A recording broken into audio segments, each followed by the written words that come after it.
today. I've performed in some of the biggest events in the world, like the 2012 closing ceremonies of the London Olympics and the Carnival in Rio de Janeiro, Brazil. I have been in the cannon business for 29 years. I come from 6 generations of circus performers from Chile, South America. I married into a human cannonball family. My wife is also a human cannonball. She's currently performing in Europe with her own cannon. The cannon that I will be using here today, it's one of the biggest and most powerful human cannons built. It weighs 10,000 pounds and it's 36 feet in length. It was built and designed by David Smith Sr., considered to be the greatest human cannonball of all time, that happens to be my uncle-in-law, and that taught me everything I know about being a human cannonball. The net that you see over there, it's 23 feet wide and 45 feet in length.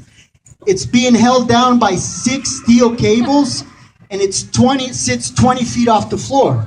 Now, it's very crucial that the net is tightened to a certain specification. If the net is too tight, what happens is when I hit the safety net, I could hit the net and bounce off. And if it's too loose, I could hit the net and then hit the floor. So the specifications of the net has to be perfect. At this moment, I would like to introduce to you somebody very important to me. Once I slide in the mouth of the barrel, my life will be in his hands. He will be in charge of the controls of the cannon. Can you please give my uncle a warm applause? William Valencia. As you know, being a human cannonball and traveling all over the world, getting shot out, making a living, I get asked a lot of questions, and I would like to answer a few of them for you. The first one is, what does it feel like to get shot out of the cannon? Getting shot out of the cannon feels like being in a controlled car crash. It's such an intense, violent, and the cannon is so powerful that at the moment of launch, my body will take upwards of 7 G's of force.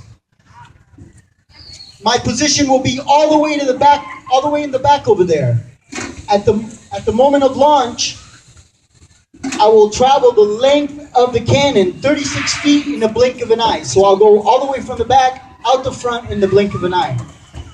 Once I am out of the front of the barrel and I'm actually starting my flight, I will still be in the same position I was at the moment of takeoff, because it's so fast that it takes your mind a split second to actually realize that, okay, I'm out of the cannon and now I'm flying. So it's very fast. And another question that I get asked very often is if I get scared to shoot out of the cannon.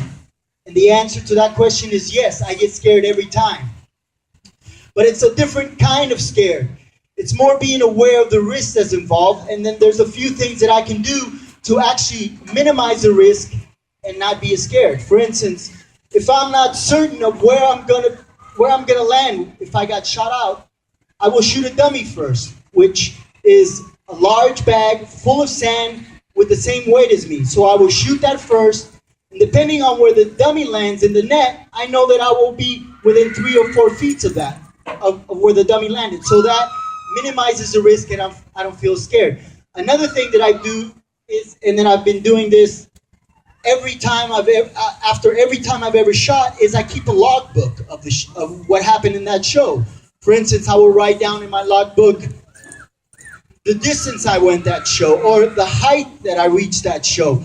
Was it a rainy day, cloudy? Was it sunny day? Was there wind? What direction the wind was blowing? The angle that I used that show. And I also write down if something unusual happened that show. I will write all that information down. So if I get into a situation where I don't know where I'm going to land, I'll shoot the dummy first, and then I will look in my logbook and try to find a similar situation to the one that I'm currently at. So then I minimize the risk and I don't get as scared to get shut out. But You know, I'm human too, so I get scared just like everybody else.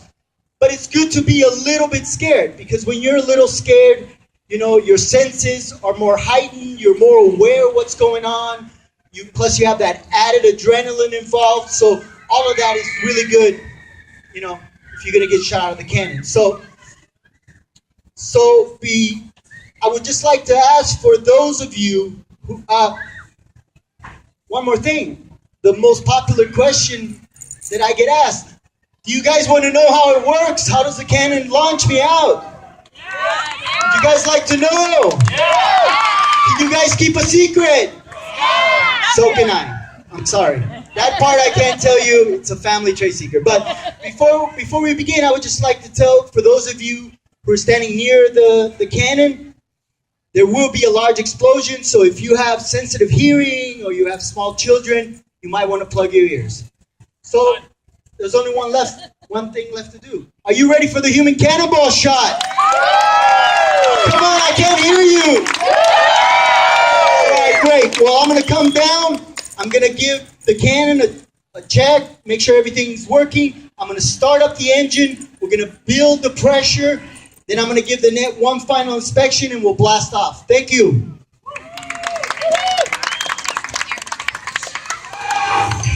To compensate for a little bit of wind speed. Watch him as he climbs that barrel. Ladies and gentlemen, it's all for you right here at Cannonball Lake Park.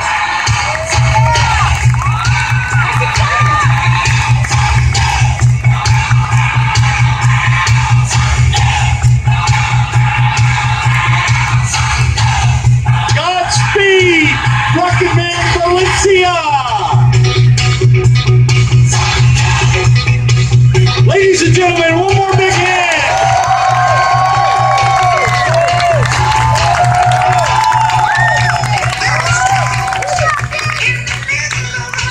Here he goes, ladies and gentlemen. Now remember, you're going to count down with me from 5 to the word that we're not going to say until we're ready. We're watching for these two little rectangular white areas to begin to flash red and blue. At that point, I'll say he's ready. I'll say, Cannonball Lake Park, are you ready?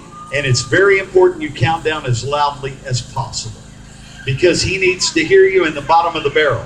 Right now, he and Uncle William are conversing, making last-minute adjustments, making sure everything's set, everything's safe, and he's ready to make this launch. So, ladies and gentlemen, your utmost attention. Let's watch for the lights. Have your cameras ready, your phones ready. This is a once-in-a-lifetime spectacular event that we do twice a day, every day right here, 3 times a week. He's ready. Cannonball Lake Park, are you ready? All right, 5, 4, 3, 2, 1, blast off!